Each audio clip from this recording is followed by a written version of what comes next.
Hello again. Well, I recoup from falling out of the palm tree. And, I'll have to really, because I've got to read you another chapter. So this is chapter 14.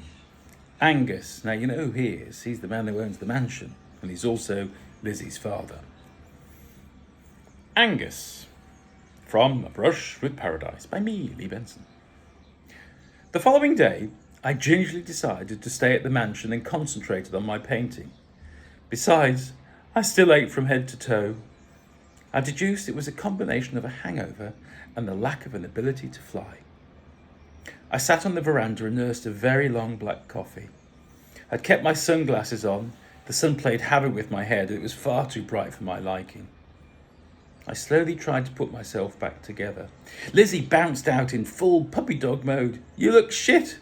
I left you alone for a day. What happened?" I discovered how not to fly, I said. "Angus will be here later. You'll get to meet him. Be nice, please, sweetie." Lizzie smiled at me. "Or I kill you," she said with an Italian mafia-style accent. "I'm always nice," I replied in my defence. So the big boss man was making an appearance. After all, it was his home. Suddenly, everyone went into panic mode. Lucia ran around and rearranged artifacts by a mere centimetre, then moved them back again. Then she cleaned the place more than if she was trying to sell it to impress potential buyers. And I sat and observed very quietly. Don't sit there, don't touch that, don't even remove any fruit from the bowl. Do nothing. In fact, go and paint somewhere else. Lucia was somewhat overzealous. I forced myself up, and as I walked up the stairs, the front doors opened, and a tall but slightly stooped gent in a loose-fitting linen suit strolled through.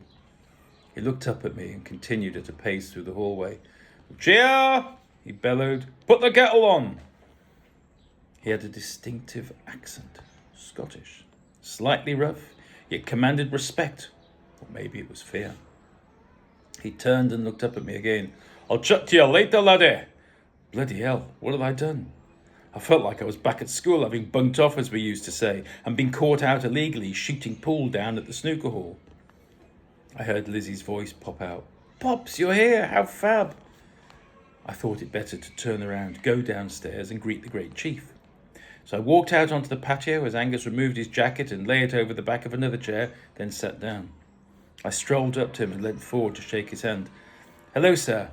Your home is magnificent." It is that, laddie. One of my pride and joys. I hear you're an artist and my daughter seems to be investing her time in you. Are you any good?" He looked up at me, and then he looked down. There was no messing about the bush with Angus. "Well, that's a good question. My art sells, I'm reassured to say, and your daughter does a fine job of promoting me. So I guess, to your question, the answer must be yes." Anything will sell if you market it correctly. Look at the garbage out there. It's getting worse. Take cars, for instance. The modern technology and newfound materials don't exactly make a car look desirable now, do they? Eh? You have a point there, sir. Although I can't quite see the connection between four-wheel mechanical things and art. Beauty's in the eye of the beholder, son. He sipped his cup of tea. Lucia walked in. Had I noticed something different about her looks? Makeup? She hardly wore any. Yet that day she had applied a full makeover. Wow, she looked stunning.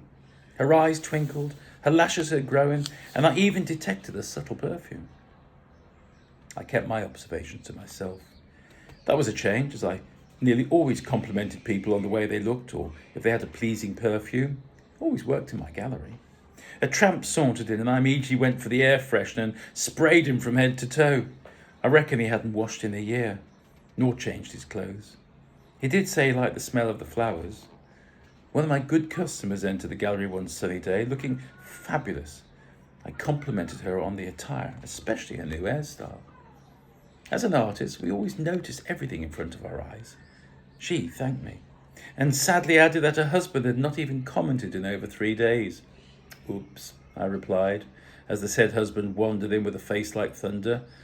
"Permit me for saying, Mr. X, your wife is looking stunning today. Fancy a glass of something?" He wasn't impressed. "More bloody art. The house is full of it. I can't move for pictures on the wall. Every ruddy windowsill has got stuff on it." Oops, I was on dangerous ground. I thought a red wine would do the job.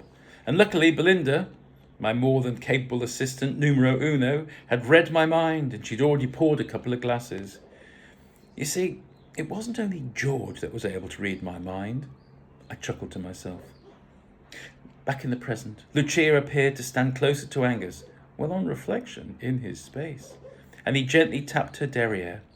She turned and kicked her left leg back, Betty Boop style, blew him a kiss and wandered off.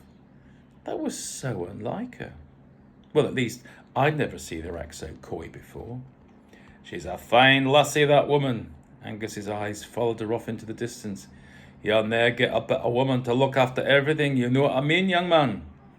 Thanks for the young bit.